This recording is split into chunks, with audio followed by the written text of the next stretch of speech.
Luke, right. The Big Apple's hardest cop. You were one of us, Luke. We were a team.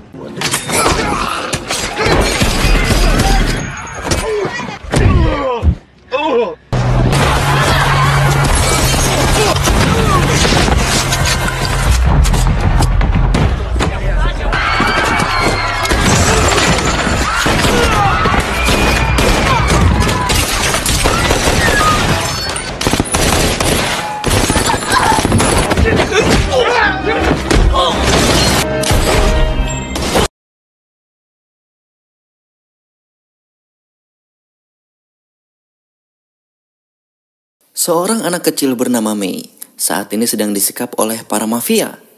Tujuan dari mafia ini adalah untuk menanyakan sebuah kode rahasia. Kode ini sangat penting sampai-sampai menjadi rebutan orang-orang di Manhattan. Pertanyaannya adalah kenapa sampai anak kecil yang harus dijadikan sasaran. I don't know what he wants from me. I swear I don't. For the last time, give me the numbers. Jadi 1 tahun yang lalu, Mei merupakan seorang siswi di sekolah dasar. Namun karena dia memiliki kepintaran yang luar biasa, pihak sekolah akhirnya memutuskan untuk memindahkan Mei ke sekolah khusus yang ada di Beijing. Mei yang sedang pulang sekolah bersama teman-temannya mengatakan kalau dia tidak ingin pulang sekolah karena tidak ingin meninggalkan temannya dan ibunya yang sedang sakit-sakitan. Sementara ayahnya sendiri tidak tahu pergi kemana sejak Mei masih kecil. Di tengah perbincangan itu, Mei tiba-tiba diculik oleh sekelompok orang yang tidak dikenal.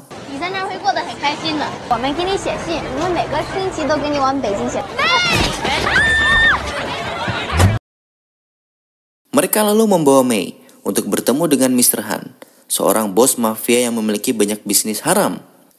Untuk memperlancar bisnisnya, Han selalu menggunakan kode hitung manual dengan Sampoa. Han sangat menghindari alat digital karena baginya sistem digital bisa menjadi sebuah bukti kejahatan mereka di mata hukum. Han lalu meminta Mei untuk menyusun kembali Sampoa yang barusan dia acak-acak. Han tahu jika Mei adalah gadis yang sangat pintar dan memiliki ingatan yang sangat kuat. Mei yang awalnya menyembunyikan kepintarannya, akhirnya mengikuti apa yang disuruh oleh Han karena Han mengancam akan membunuh ibunya.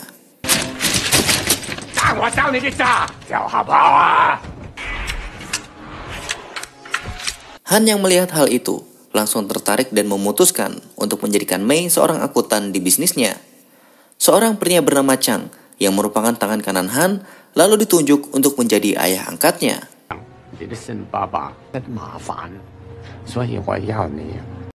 Mei yang akan dibawa ke Amerika Serikat harus memiliki dokumen agar dapat tinggal di sana. Akhirnya, Chang meminta bantuan seorang polisi korup bernama Kapten Wolf untuk dapat mengurus dokumen untuk Mei. Sebagai bayarannya, Wolf meminta agar Han menaikkan bayaran di salah satu distrik dagang yang Wolf kuasai. 21st Brooklyn divisions each go up by 10%. And hard work don't come free. Things are tough all over.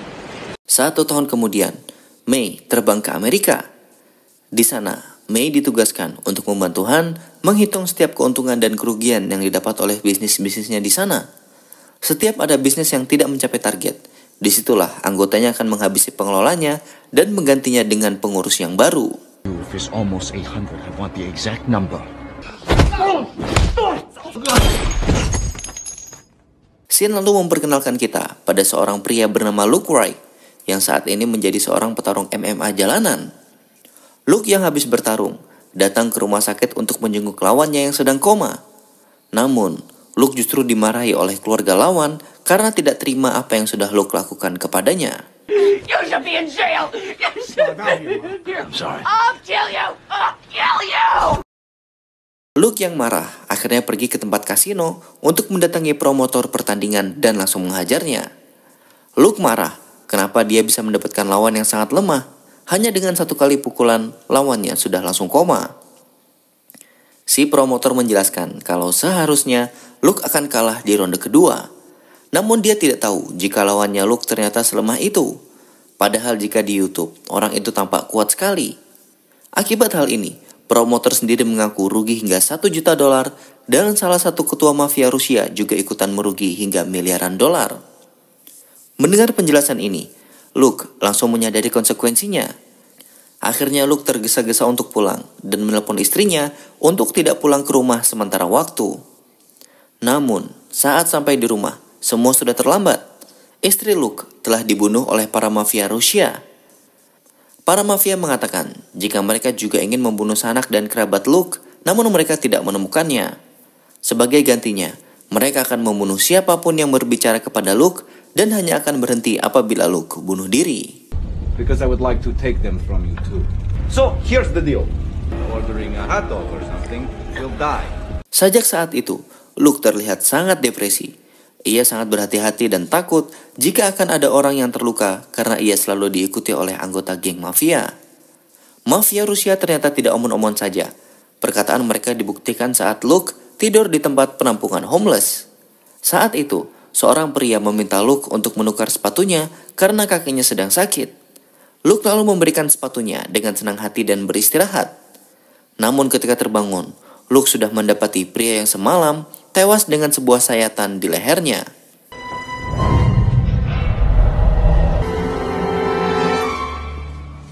Kembali ke Mei yang sedang tertidur.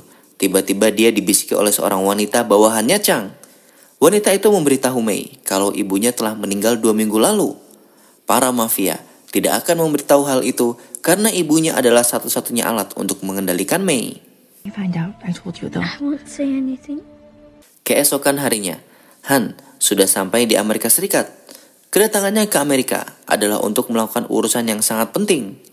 Setelah bertemu dengan Mei, Han langsung menyodorkan sebuah nomor rahasia yang jumlahnya sangat banyak. Nomor itu sangat penting bagi Han, dan tidak butuh waktu lama bagi Mei untuk menghafal semua nomor tersebut.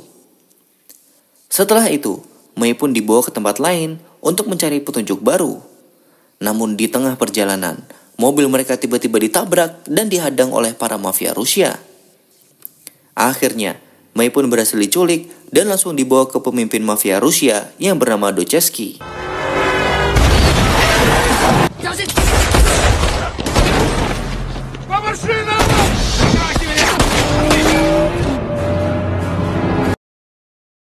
Dochesky meminta Mei untuk memberitahu kode yang sudah dia hafal sebelumnya.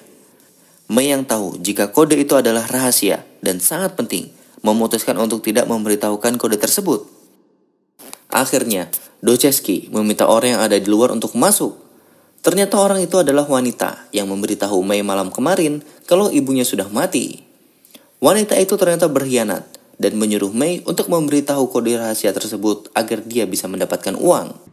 I said speak in English. 事情，他们就给我一把一把的钱。She won't tell me anymore. Saat para mafia mendesak Mei untuk memberitahu kode rahasia, tiba-tiba tempat mereka telah dikepung dari luar oleh para polisi.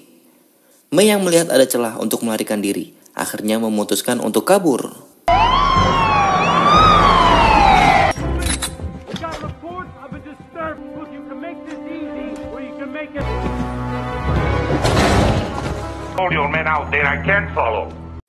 Di samping itu, Luke saat ini sedang kehilangan uang saat mau membayar minuman di toko.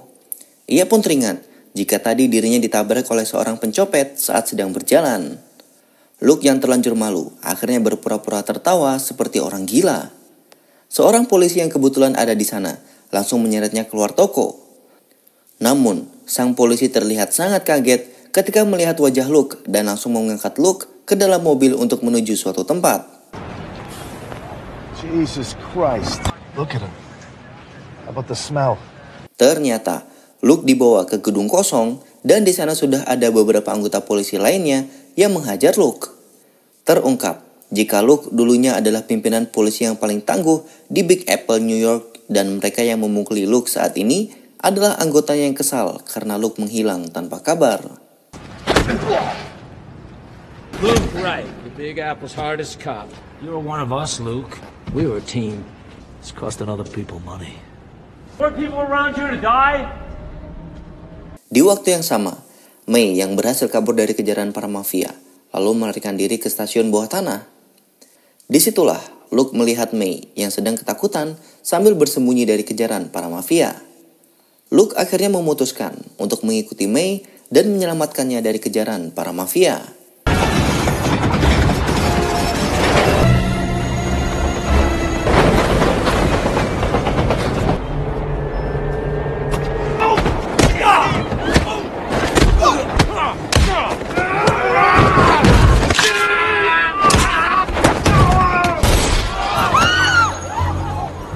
Selesai menghabisi para mafia, Luke mengejar Mei yang kabur. Mei yang terus berlari akhirnya bertemu dengan polisi yang memukuli Luke tadi.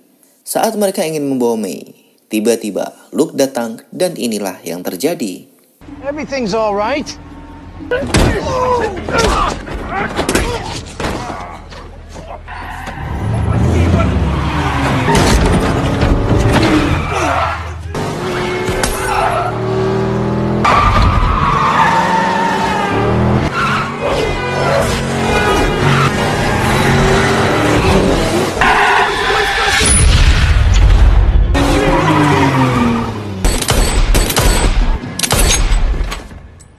Selesai kabur dari kejaran polisi, Luke mengajak Mei untuk ikut bersamanya.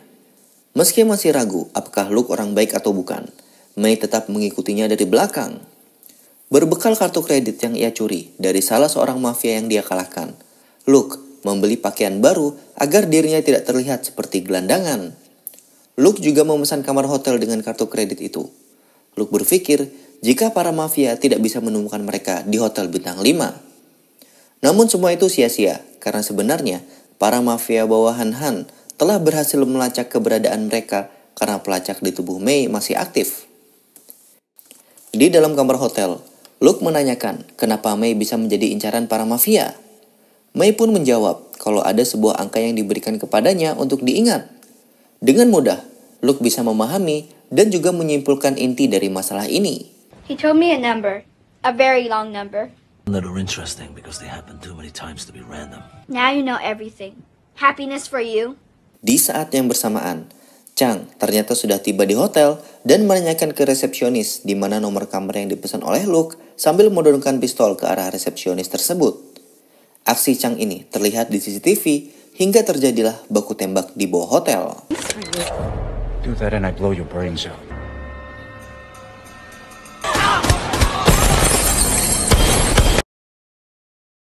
Karena terdengar suara tembakan dari luar, Luke langsung menyadari ada yang tidak beres. Ia langsung memeriksa kantong baju Mei dan menemukan sebuah alat pelacak. Di situ Luke langsung menyuruh Mei untuk menulis angka yang dia ingat tadi dan juga memberitahu apabila Mei tertangkap, jangan sampai Mei membocorkan nomor yang dia tahu. I turned it off so no one could call when I was... Doesn't need to be on. Write down the numbers. Just the ones with the 3 and the 7 in front of them. To try to scare you? Try? I'm so scared already. Yeah, me. Di waktu yang bersamaan, ternyata para polisi juga telah tiba di area dan langsung mengepung hotel. Di dalam hotel yang kacau, Mei berhasil ditangkap oleh Chang, sementara Luke kabur lompat dari jendela.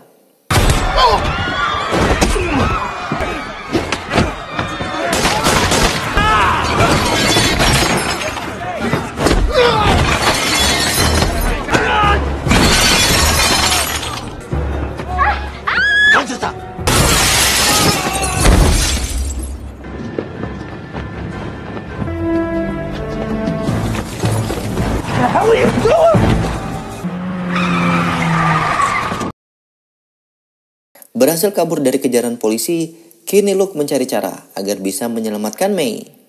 Dia pun mendapatkan ide, yaitu menggunakan HP mafia yang dia ambil untuk menelpon Vasily, anak dari pimpinan mafia Rusia.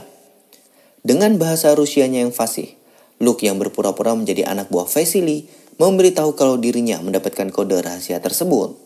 Akhirnya, Vasily menyuruh bertemu di salah satu restoran. Разве меня нет в твоем телефоне? Дай мне номер. Скоро буду. Di sisi lain, Kapten Wolf saat ini diminta untuk menghadap Bapak Wali Kota. Pak Wali Kota tahu siapa Luke sebenarnya. Dulunya, setelah dia terpilih menjadi seorang wali kota, terjadi sebuah serangan teroris di wilayahnya. Disitulah wali kota meminta agen yang handal untuk membantu memberantas para teroris dan agen itu adalah Luke. Wolf lalu menjelaskan jika semua kekacauan ini disebabkan oleh sebuah kode rahasia yang sedang jadi rebutan oleh para geng mafia. Wali kota yang mendengar hal itu langsung memerintahkan polisi untuk menutup akses keluar masuk di seluruh kota agar Luke dan Mei tidak melarikan diri. So big you can't even see the edge. That's all you've ever been. You think Luke was just one of your cops? Close every exit out of Manhattan. You got a shovel to dig your own grave. Mei yang berhasil ditangkap akhirnya dibawa menghadap Han untuk memastikan apakah Mei membocorkan kode rahasia tersebut. Tapi di situ, Han merasa kalau Mei berbohong. Han lalu mengancam Mei dengan membunuh ibunya. Padahal Mei sendiri sudah tahu jika ibunya sudah meninggal. Mei pun memberikan reaksi sedih yang palsu agar Han percaya. I made a mom, can't tell. 我假装不会说英文，也听不懂，不向我妈发誓。 Di sisi lain, sebelum bertemu Vasily, Luke sengaja menyewa wanita malam agar penyamarannya tidak ketahuan. Sesampainya di sana, Luke lalu membaca situasi sekelilingnya dengan melihat keberadaan para mafia.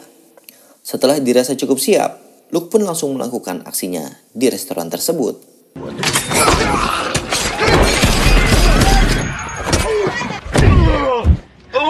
Setelah berhasil mengalahkan mafia yang ada di restoran, Luke lalu menelpon pimpinan mafia Rusia, yaitu Doshki. Luke mengancam apabila Doshki tidak mengikuti apa yang dia mau, akan ada dua kemungkinan yang akan dilakukan. Yang pertama adalah menyiksa Vasily seperti menyiksa hewan atau membocorkan semua informasi bisnis yang Doshki jalankan kepada saingannya. Luke lalu bertanya apa isi dari dua berangkas yang sedang diperebutkan itu.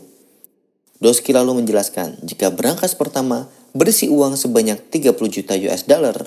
Berangkas itu berada di sebuah klub malam yang akan amat sulit untuk dimasuki. Sementara berangkas kedua berisi sesuatu yang bernilai sama seperti berangkas yang pertama. Take the go, give me the combination too. That's safe. Worth $30 million. Last chance before I hang up and go to work on your son.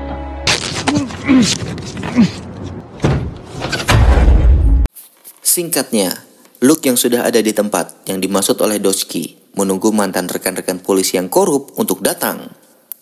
Luke mengatakan jika dia berhasil menemukan lokasi berangkas karena sudah menahan Vasily. Kali ini, mereka harus bekerja sama. Luke mengatakan jika para polisi saat ini sudah tidak punya pilihan selain mengikuti dirinya karena hanya dia seoranglah yang tahu kode dari berangkas tersebut. Nantinya, jika mereka berhasil mengeluarkan berangkas tersebut, Luke akan membaginya secara rata di antara mereka. Sesuai perkataan Doshki, klub malam itu ternyata dijaga sangat ketat oleh banyak anggota mafia.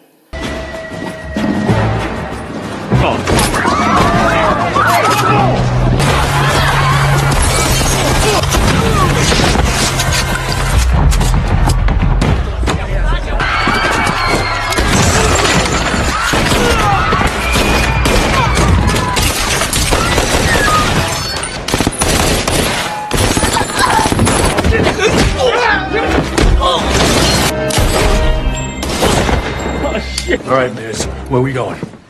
This way. Sesampainya di ruang bawah tanah, terlihatlah pintu besi yang mereka percaya di sanalah berangkas itu berada. Sebelum membuka berangkas, Luke yang sudah tahu jika orang-orang yang menemaninya adalah orang yang serakah, memutuskan untuk membunuh mereka semua kecuali Kapten Wolf.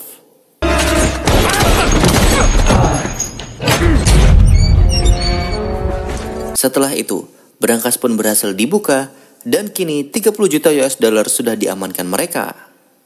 Setelah mereka pergi, Luke lalu menyekap Wolf dan menaruhnya di bagasi sampai semua masalah selesai. Luke lalu menelpon Pak Wali Kota menggunakan HP Wolf dan mengatakan jika dia memiliki uang tersebut. Sebenarnya, Luke ingin membeli sesuatu dari Pak Wali Kota menggunakan uang tersebut. Akhirnya, asisten Pak Wali Kota bernama Alex diutus untuk melakukan transaksi. Alex sendiri merupakan teman dekat dari Luke yang juga berasal dari satuan khusus yang sama. Dulunya, cukup mereka berdua saja untuk mengatasi semua kejahatan mafia di seluruh kota. Sebenarnya Alex merasa kesal karena Luke berhasil mendapatkan uang tersebut. Akhirnya, ia memberitahu ke Luke jika Pak Wali Kota memiliki sebuah kaset berisikan akun perbankan milik semua mafia di kota. Dan Mr. Han sangat menginginkan hal itu untuk bisa mendominasi di kotanya tersebut. Luke lalu mengatakan jika Alex bisa memiliki uangnya apabila dirinya membuat sesuatu yang berharga bagi Luke, yaitu seorang gadis kecil yang tak lain dan tak bukan adalah Mei. Disinilah kita diperlihatkan kemampuan Alex yang setara dengan kemampuan Luke dalam hal bertarung.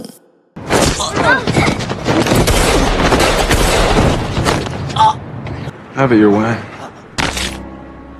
Selesai mendapatkan Mei, Luke lalu meminta Alex untuk membawa anak itu ke sebuah tempat yang dulunya mereka sering datangi.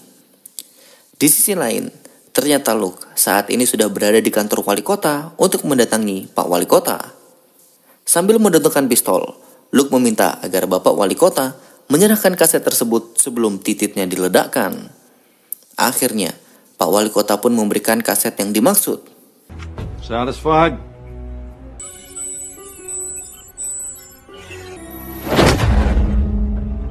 Singkat cerita, Luke saat ini sudah tiba di tempat yang dijanjikan semalam. Di situ sudah ada Alex dan May yang menunggu kedatangan dirinya. Sambil memegang pistol, Alex tanpa basa-basi langsung bertanya di mana keberadaan uang itu. Luke tidak langsung menjawab di mana uangnya. Luke meminta kepada Alex untuk melawannya dengan tangan kosong jika dirinya ingin tahu di mana keberadaan uang tersebut. Saat mereka berdua mau bertarung, tiba-tiba I saw him fight before. We save each other. setelah Alex tewas, Luke membebaskan Wolf dan memberikan uang sebesar 50.000 US dollar. Sedangkan Vasily dibebaskan, tapi Luke tidak segan membantainya apabila ia nongol di depan wajahnya lagi. Luke juga memberi uang ke Mr. Han dan sebuah surat peringatan agar tidak mengganggu dirinya dan juga May. Tak lupa juga, Luke mengancam ke Pak Wali Kota agar tidak mengganggu dirinya dan May jika tidak mau kaset rahasia yang berisi data mafia dan pejabat korup dia sebarkan. Akhirnya film pun diakhiri dengan Luke dan May yang memulai hidup baru dengan pergi keluar Manhattan. Sebuah ending yang cukup memuaskan melihat para penjahat seperti mafia, polisi korup hingga pejabat tidak amanah berada dalam kendali seorang agen yang sangat kuat dan tidak neko-neko. Seperti biasa, jika kalian suka dengan video seperti ini, kalian boleh like dan komen. Apabila kalian suka dengan channel ini, kalian boleh subscribe. Dan sampai jumpa.